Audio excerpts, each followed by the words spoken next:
Welcome back to Talk of the Town. We are joined by one of our news partners, Robin Swift from the Coastal Discovery Museum. It's always so good to have you here. Good morning. It's great to always be here. You guys always have so much going on. We do. So much going Yes, on. we do. I mean, beautiful gift shops, so much to learn every time you're there. What's happening for the holidays? Well, you know, it's funny. Everybody calls and says, oh, the grandkids are coming and we can't do the beach, we can't do this. So we get together about 6 months ahead of time. The staff does and say, okay, what can we do? Who's going to be around? Who can we get in? So we feel really excited this year because we're going to open the lab. We're going to do some reptiles, amphibian. We're going to do a little sea turtle life, talk about that. What else? We've got raptors coming, low country raptors. We were lucky enough to get them.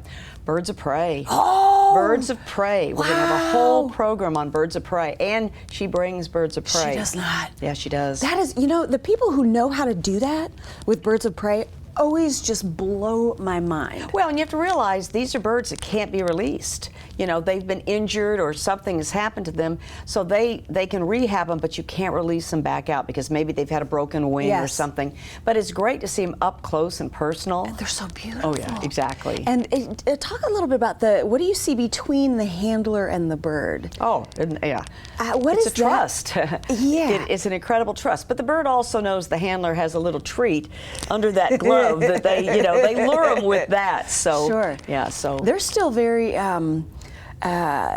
I mean, they're birds of prey. Right. I mean, it's kind of like being a lion tamer. Well, and you can look at their talons. I mean, that's why they're in the big leather gloves when they go to do it, because that's what's going to hurt you. Yeah. You know, that's what's going to hurt you. So, but they just can't be released out. So it's a great opportunity to be able to see them. Although we did have a lady one time bring in bats, and she was like, oh yeah, none of these can be rehabbed. They don't fly anymore ever. One of them did. And so she opened the door and let it go because she realized it could go out and be on its own. So it was kind of bittersweet, you know. Absolutely. Yeah. That's what I was kind of thinking about, the mayhem that took place when it's going to be outside. It was pretty cool though. But you know, there's a lot of them that just can't. Yeah, they've been injured or something happened. Yeah, well, what a wonderful so that's going to be a fun one. That's going to be on December 27th, and that's one people really need to make reservations for. And they need to get out of the house at that point. Yes. So back to your point, make sure you make the reservations. Exactly. How many of the exhibits need reservations?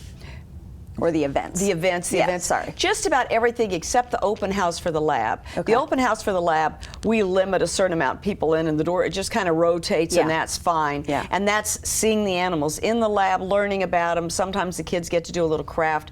That anybody can come anytime. But the actual programs where we're doing birds of prey, we're doing under the sea, sea turtle life, and the reptiles, those, they do need reservations. Gotcha. Because it fills up fast because we have limited space in those rooms. How many spaces are there per? It depends on which rooms we use for different things. If the weather's good, we may go outside with some of them. It's just, you know, if not, we have to stay inside. Is it kind of a back-to-back thing throughout the day, or is it just like one-shot deal? Certain days, yeah, certain days. I brought the calendar along because the brain does not remember everything. You know, I got my cheat sheet right here. Cheers to the cheat sheet. The reptiles and the amphibians will be on December 26th and December 30th. We're trying to spread it out a little bit.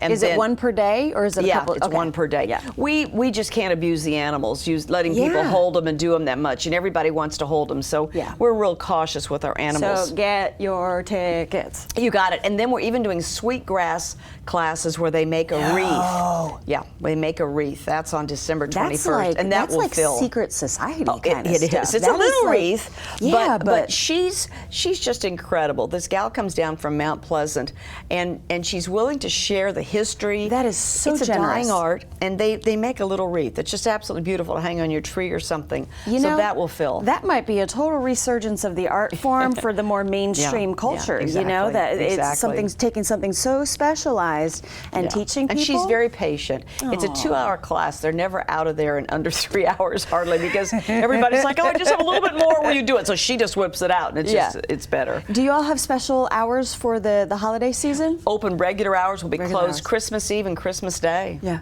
As always, get your tickets, stop by, and look online. The biggest, you're right, I was just going to say, the biggest thing is go to the website.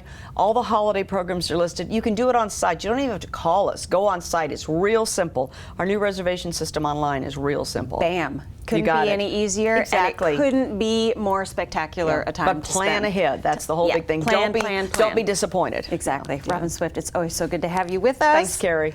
We'll be right back with more Talk of the Town.